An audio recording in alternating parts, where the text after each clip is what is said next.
Radio Infinita, idioma universal, con el auspicio de BCI Corporate and Investment Banking, presentan Mirada Financiera. La periodista Paulina Yarur analiza los principales hechos que mueven a los mercados financieros de Chile y el mundo. ¿Cómo están? Bienvenidos. Comienza Mirada Financiera en ya estamos terminando el mes de noviembre, estamos a 25 de noviembre, martes 25 de noviembre, transmitiendo desde el edificio corporativo BCI, piso número 15, y hoy junto a Pamela Ausenker, subgerente de estudios Renta Variable. ¿Cómo estás, Pamela? Bienvenida. Muy gracias. Va a ser una mirada financiera femenina. Está bien. Oye, si empezamos a mirar cómo ha estado el mundo, la verdad que las bolsas, hay algunos valores positivos y otros negativos. Partimos con Asia, que el Nikkei avanzó un 0,29%. Hay noticias, ¿no es cierto?, del premier japonés dando señales de que podría haber algún estímulo para paliar un poco esta baja tan importante que tuvo la producción en esa nación durante estos últimos meses. Y no solo la producción, sino el PIB también. Exactamente. Que está hoy día en recesión, en gran parte por esta alza IVA que ya se materializó, y lo que se está tratando de frenar es la alza que vendría el próximo año. Exactamente, que ya de hecho, ya se está hablando que podría venir recién el 2017, porque la situación de la economía japonesa, la verdad es que está bastante complicada. Pero tampoco es tanta el alza del IVA, ¿eh? Si uno piensa y uno empieza a mirar a lo que le sucede a nuestro país, nosotros tenemos un 19% de IVA, y ellos subieron de un 3 a un 5. Y ahora se pretende subir hasta un 10. Ahora se pretende subir hasta un 10. Es una alza bien significativa. Lo que pasa es que... No, perdón, era de un 3 a un 8. Sí, de un 3 a un 8. Llegar a un 10. Y lo que ocurre es que la economía nipona, la verdad es que está muy basada en el ahorro y poco en el consumo. Y es una economía que además ha estado muy, lo que se llama, la verdad es que incluso con deflación. O sea, hoy día no tenemos consumo, no hay una actividad importante local, doméstica, sino que todo se ahorra. Entonces, en ese sentido, la verdad es que una alza de IVA, por más que en niveles absolutos pareciera ser bajo respecto a nosotros y a otros países, aún así, primero en términos relativos, es una alza muy significativa, y segundo, sobre todo en una economía en que está desacelerada, está en recesión, y que además no tiene este hábito de consumir como podría ser, por ejemplo, la economía norteamericana. Exactamente, una medida, ¿no es cierto?, que ha instaurado Shinzo Abe para poder paliar este déficit que tiene esta nación. La verdad que si no es el mayor déficit del mundo que tiene la economía japonesa. Bueno, seguimos revisando las bolsas, Pamela. El Hang Seng de Hong Kong bajó en el día de hoy un 0,21, Shanghái arriba un 1,37%. Ojo, porque China volvió a tomar medidas en términos de tasas. Ya habíamos visto un recorte de tasas el día viernes, y hoy día, mejor dicho, en la noche, vimos otro recorte en una tasa bien cortita de 14 días, pero que aún así da señales de que están bastante preocupados del crecimiento y van a tomar medidas en pos de ello. Seguimos con Europa. ¿Qué ha pasado el FTSE 100 de Londres, que descendió en el día de hoy un 0,25%, mientras el CAC de París avanzó un 0,10%, el DAX alemán un 0,66%. Arriba se salvó Alemania de la recesión, tuvo un crecimiento de un 0,1%, el IBEX 35 también arriba un 0,43%. Y nos vamos a Estados Unidos, donde se entregaron buenas noticias con respecto al PIB revisado, que ya había sido el tercer trimestre un 3,5%, se avanzó a un 3,9%. Pero las bolsas, fíjate que no están con mayor euforia. El Dow Jones avanza un 0,07%, mientras el Standard & Poor's baja un 0,13%, y el Nasdaq aumenta un 0,12%. Terminamos la mirada de las bolsas con la bolsa local, que la verdad está casi plano, negativo. El IPSA un 0,01%, y el IJPA también bajando un 0,05%. El que también cerró a la baja fue el cobre, un 0,53%, 0,52% abajo, y se cotizó en $3.03 la libra. El dólar cerró con alza, bien importante, 3,1 pesos la libra, y ya está llegando de nuevo a los 600 pesos nomás. ¿Qué dije yo? La libra. No, me equivoqué, se me confundió con el cobre. 3,1 pesos, gracias, Pamela. Se transó en 596,8, 598,6 comprador y 598, y ya estoy con dislexia totalmente, leyendo todo al revés, 598,9 vendedor. Nos vamos a ver algunas proyecciones que tienen que ver, ¿no es cierto?, con la economía local y qué hace este organismo, ¿no es cierto?, al cual Chile pertenece, a la Organización para la Cooperación y el Desarrollo Económico, en la OCDE o OSD, como dicen algunos, que rebaja las proyecciones de crecimiento para nuestro país hasta un 1,9 este 2014 y a un 3,2 en el 2015. Un poco en línea con lo que estamos hablando, con lo que estamos viendo, con los datos que a lo mejor vamos a conocer este viernes, Pamela, porque tenemos datos bien importantes este viernes, tenemos desempleo y también producción industrial y ventas retail. Sí, la verdad es que el tema de la OSD salió en todos los titulares y claramente es una rebaja muy significativa, venía de niveles de 3,5% para este año, pero ojo, porque es lo que hoy día está esperando gran parte del mercado. Y de hecho incluso está dentro del rango del Banco Central en su último IPOM, que va a actualizar este próximo mes, pero aún así está incluso dentro del rango del IPOM anterior. Así que en ese sentido no está diciendo nada nuevo, por decirlo de alguna manera, sino sincerando que Chile efectivamente este año va a crecer por debajo del 2% y que va a tener una recuperación bastante tenue 2015 y 2016. Fíjate que en su estudio anterior del mes de mayo había augurado un incremento del PIB de un 3,6% en el 2014 y un 4,2% en el 2015. Exactamente, o sea, hoy día la verdad es que está sincerando un poco lo que el mercado también está esperando. Fíjate que hay otro elemento que es bien importante que habla la OSD y que también se ha hablado dentro de lo que han sido los indicadores a la baja que tiene nuestra economía, tiene que ver con la inversión.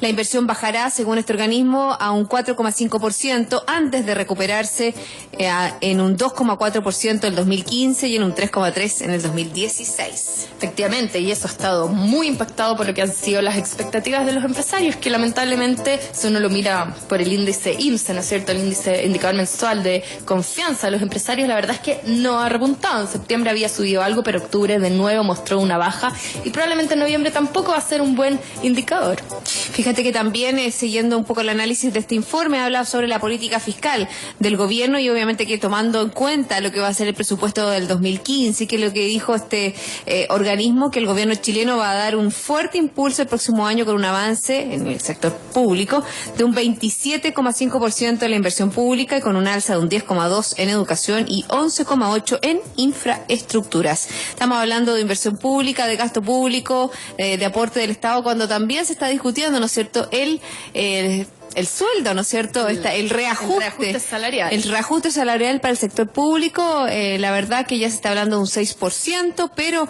hoy día está movilizado la ANEF, ¿no es cierto?, y la CUT para... la CUT no. No, perdón, me equivoqué. La CONFENATS y la ANEF porque no están de acuerdo, ¿no es cierto?, con el reajuste que está solicitando el gobierno. Ellos solicitan sobre el 10%. Lo que pasa es que este 6% es nominal, considerando que este año vamos a tener una inflación algo por debajo del 5% probablemente. La verdad es que el ajuste en términos reales es bastante bajo en ese sentido.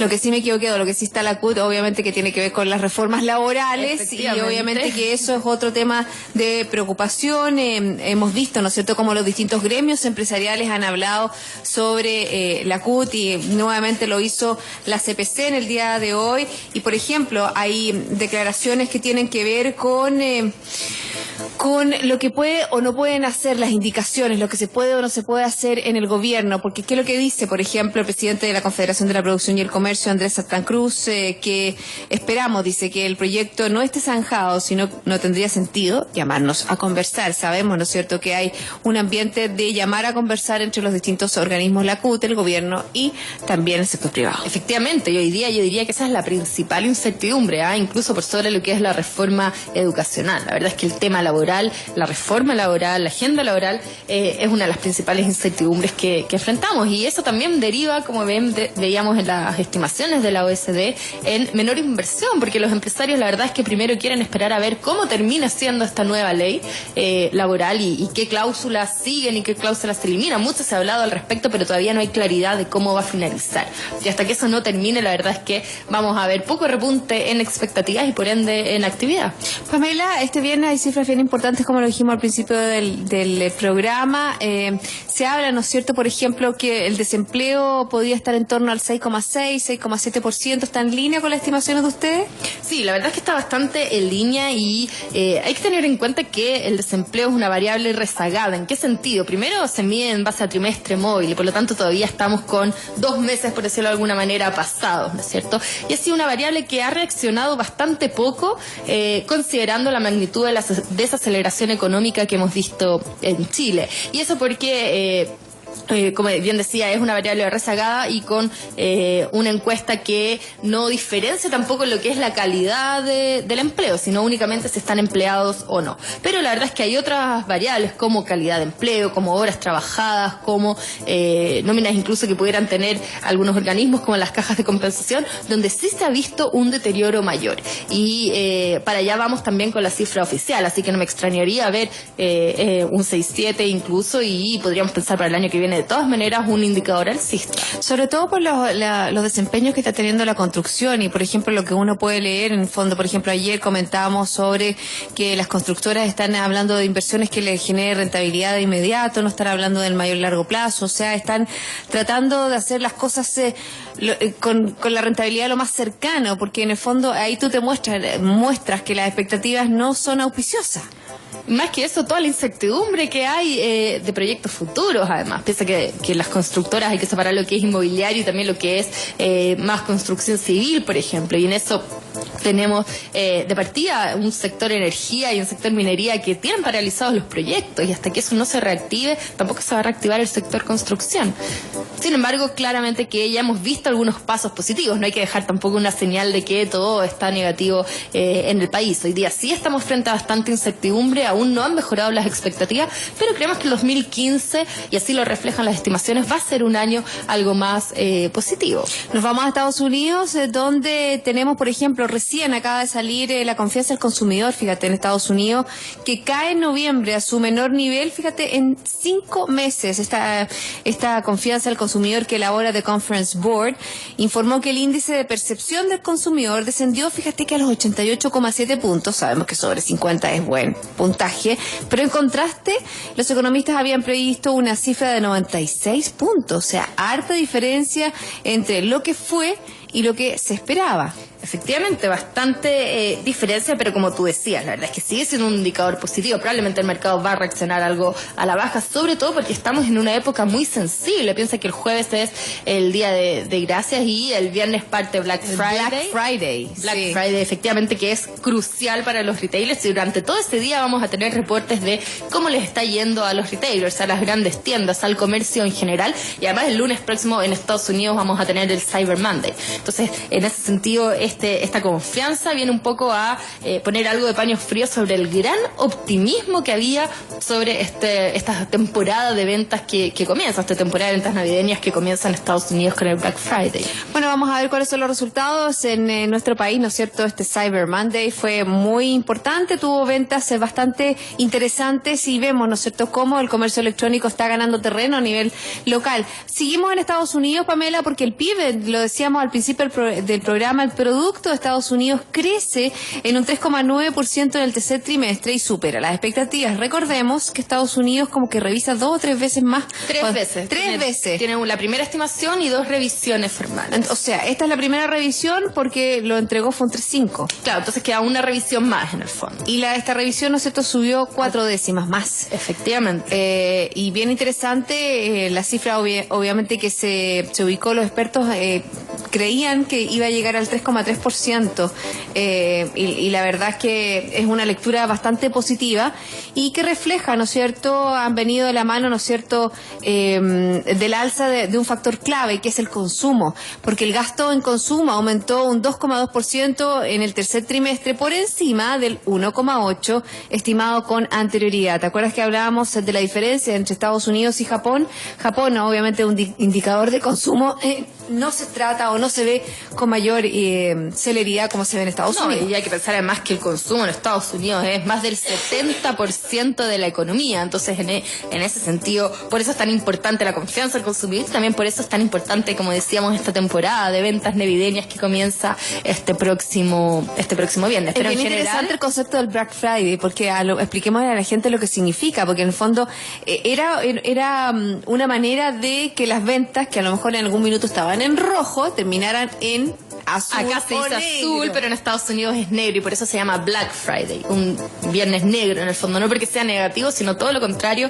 Se estima que los retailers pasan de números rojos a números azules. Y es impresionante, ahí vemos, ¿no es cierto?, el consumo de la cultura distinta, ¿no es cierto?, porque yo no me imagino en Japón que hagan colas toda la noche, exactamente, para poder ingresar a una tienda, para poder obtener un producto. Vamos a ver, ¿no es cierto?, si los iPhones son materia de tanto descuento, porque estábamos revisando especialmente, ¿no es cierto?, cómo ha crecido la capitalización bursátil de Apple, que roza los 700.000 millones de dólares. Una cantidad, pero increíble. A ver, sí, para dimensionarlo, la verdad es que es prácticamente el mismo monto que Estados Unidos sacó como rescate, el famoso TARP en el 2008, fue precisamente por 700.000 millones de dólares para salvar a los bancos. O sea, estamos hablando de un monto que en su momento fue suficiente para evitar una crisis aún mayor que la que tuvimos y es efectivamente lo que el mercado asigna como valor para Apple. 119,3 dólares el valor de la acción, lo que implica un alza de un 0,55% en relación al cierre previo. Es la cuarta alza consecutiva de esta acción. No, muy importante los valores que tienen que ver con Apple, una compañía, ¿no es cierto?, que ha hecho bien las cosas. O sea, que ha sabido reinventarse también e innovar al final. De innovar, bueno, esa es la clave que tiene Apple y por eso que tiene tantas personas cautivas, ¿no es cierto?, que siguen esta marca. Es una marca que va exclusivamente a un público que le gusta la tecnología, que le gusta la facilidad, porque no estamos hablando de precio, no es una marca que compita por precio. No, pero ha sido bastante transversal. Yo diría que esa ha sido la gran gracia, que con sus productos ha penetrado un poco a todo tipo de consumidores. Exactamente, que son capaces de acceder a cada uno de los productos que ellos ofrecen y obviamente que pagando lo que se espera, ¿no es cierto?, para cada uno de ellos. Nos vamos a una pausa, Pamela. Estamos conversando con Pamela Ausenker, subgerente de estudios de renta variable, y yo les quiero comentar que en sus decisiones financieras BCI Corporate Investment Banking está junto a usted con un modelo de atención integral único que aporta valor y una ejecución distintiva. Sentémonos a conversar. Ya volvemos con más Mirada Financiera.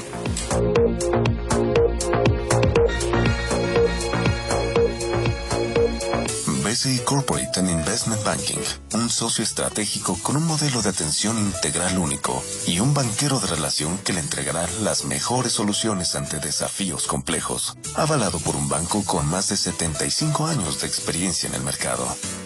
BCI Corporate and Investment Banking. Sentémonos a conversar. Porque vivimos en la era de las múltiples pantallas, Samsung creó el nuevo Galaxy Note 4 con multi-window para que hagas más de dos cosas a la vez. Evoluciona a Samsung Galaxy Note 4. Do you note?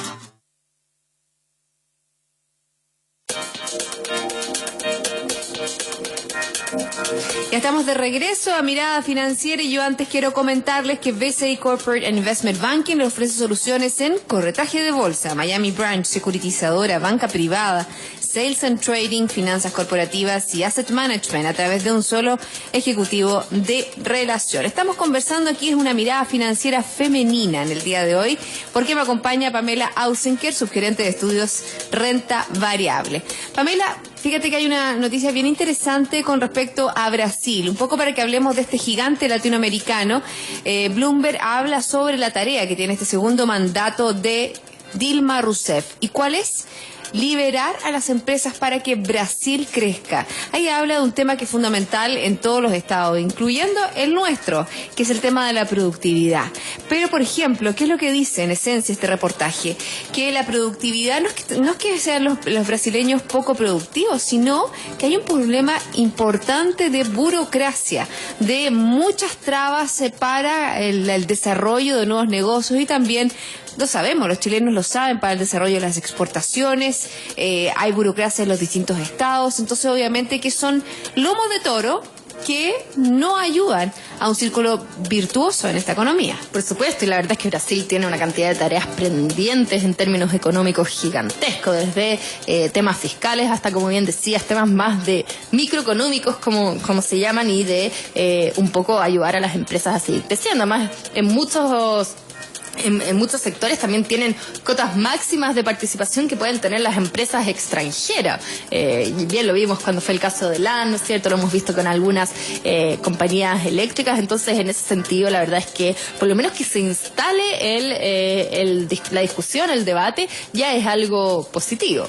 Fíjate que desde que Dilma Rousseff asumió su cargo, la bolsa de valores, el Bovespa, cayó un 19% y el real perdió un 34%. La inversión en Brasil fue de un 18% del producto del año pasado, menos que el 20% del 2010 y muy por debajo del 31% de países como India o 48% de China, afirmó el Fondo Monetario Internacional. Efectivamente, y hoy día la verdad es que todas las fichas en Brasil están puestas en quién será el nuevo ministro de Hacienda. Se habla mucho de Joaquín Levy, que es alguien muy promercado, que de hecho viene del mercado, viene de un banco, es economista de Chicago, y eso de alguna manera levantó la semana pasada muy fuertemente la bolsa brasilera, pese a que subió más de un 8% la semana pasada, así que sin eso la cifra que tú mencionaste de 19% hubiera sido bastante más pronunciada. Yo creo que va a ser súper importante la señal que pueda entregar, ¿no es cierto?, el ministro de Finanzas, porque también hemos visto en este reportaje, se consigna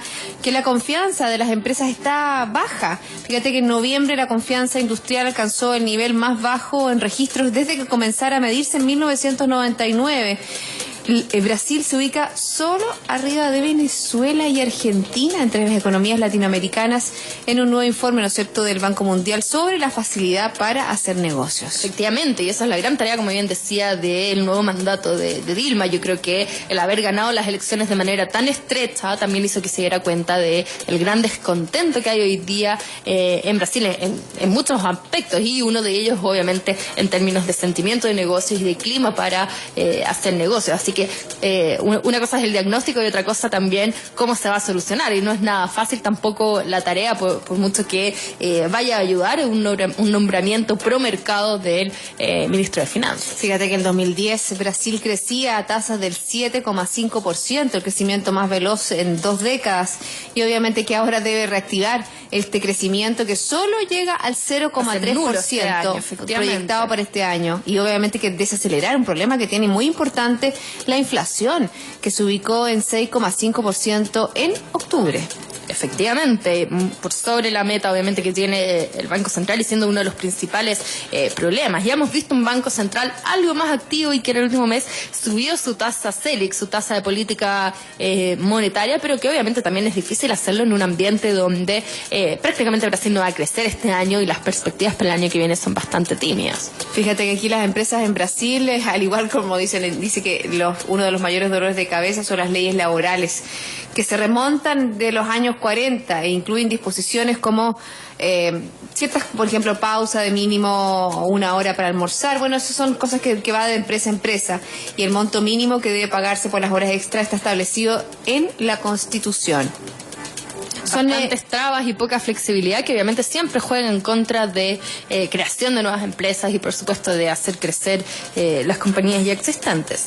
Bueno, bien interesante lo que sucede en Brasil y un poco también lo que está pasando en Venezuela. La verdad que cada vez Maduro está siendo obligado a hacer algún tipo de guiño, ¿no es cierto?, con el sector privado, y la verdad que está muy compleja la situación. Está compleja, obviamente que en términos de crecimiento, muy delicado en términos de inflación, claramente hiperinflación, hay déficit de productos básicos.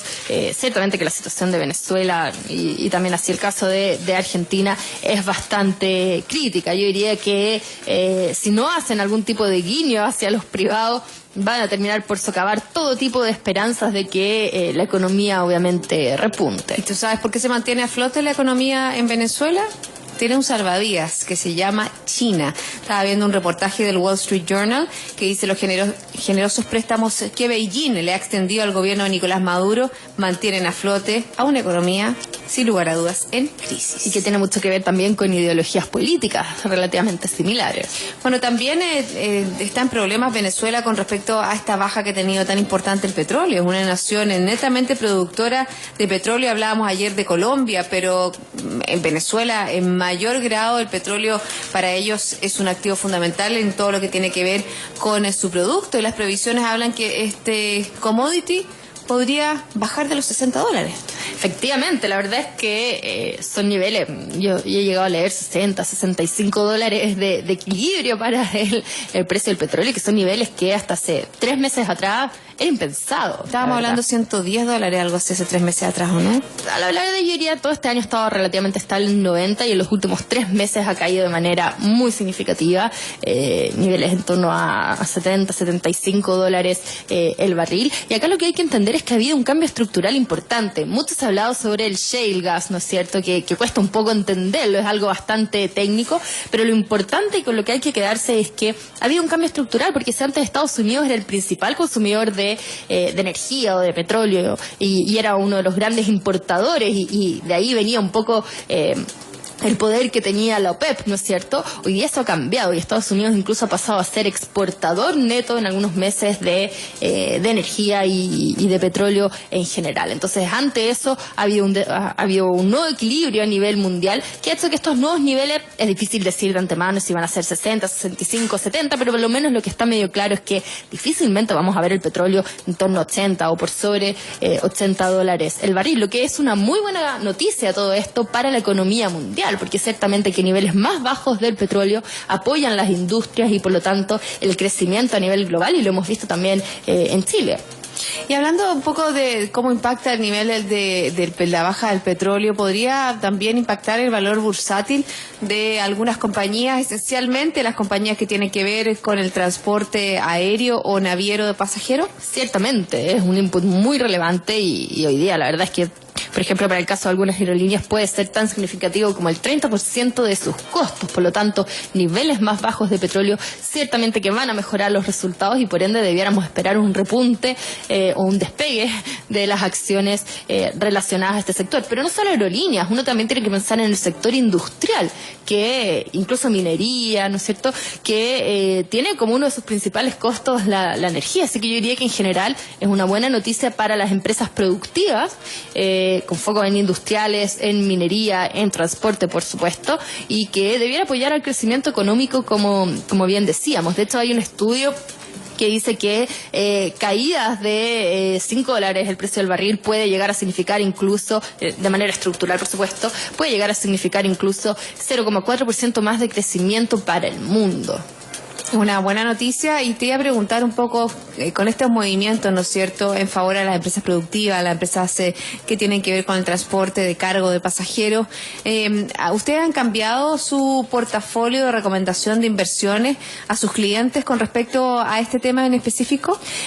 Bueno, la verdad es que nosotros en particular, el caso de LAN, que es la empresa, ¿no es cierto?, de transporte que más ha estado súper castigada. Que ha estado bastante castigada. Nosotros la teníamos en nuestro portafolio y la verdad es que ha rentado bastante bien precisamente porque se ha visto apoyada de alguna otra manera por esta baja en el precio del petróleo. Pero en términos estructurales no hemos hecho todavía el cambio porque creemos que, a pesar de que es una buena noticia de que van a haber menores costos, también lo mismo para el sector energía, como comentaba, consideramos que hoy día los factores que están pesando sobre el IPSA más que nada es confianza empresarial. Y como comentamos al comienzo del programa, no estamos viendo todavía un repunte en la confianza y hasta que eso no pase difícilmente vamos a ver un IPSA alcista. Lo comentamos la vez pasada, nosotros lo vemos en torno a estos niveles, 3.990 de acá a finales del año.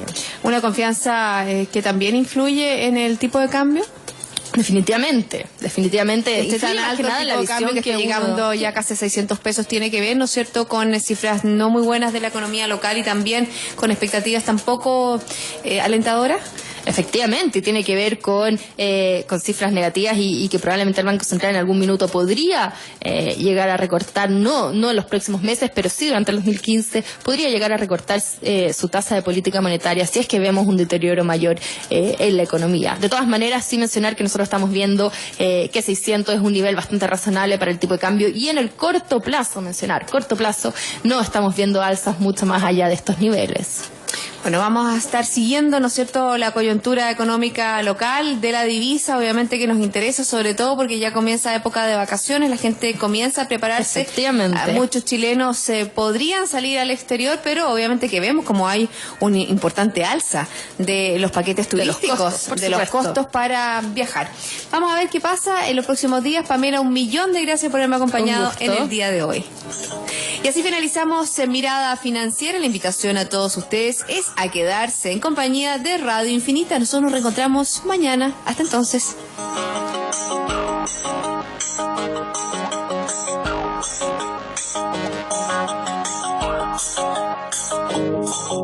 Radio Infinita, idioma universal, con el auspicio de BCI Corporate and Investment Banking, presentaron Mirada Financiera, el análisis de los principales hechos que mueven a los mercados financieros de Chile y el mundo.